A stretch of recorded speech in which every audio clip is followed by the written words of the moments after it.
Hey guys, this is an Amazon review for the 13-inch no flat tires that I bought from my Yardworks cart that I bought at Menards.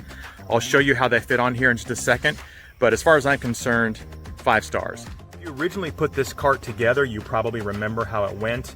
I think the Gorilla cart that these wheels are also probably good for was very much the same way. You can see there's a washer here and cotter pins that was very easy to pull off of the old wheels.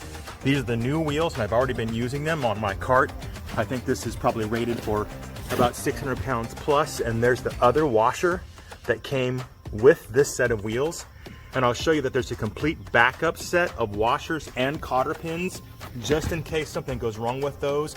You've got a complete backup for all 4 wheels. And I've been putting this to use already. You can see there's a pretty good sized log, not sure how much it weighs, I don't know, 100 pounds plus or so. And the cart handles it just fine.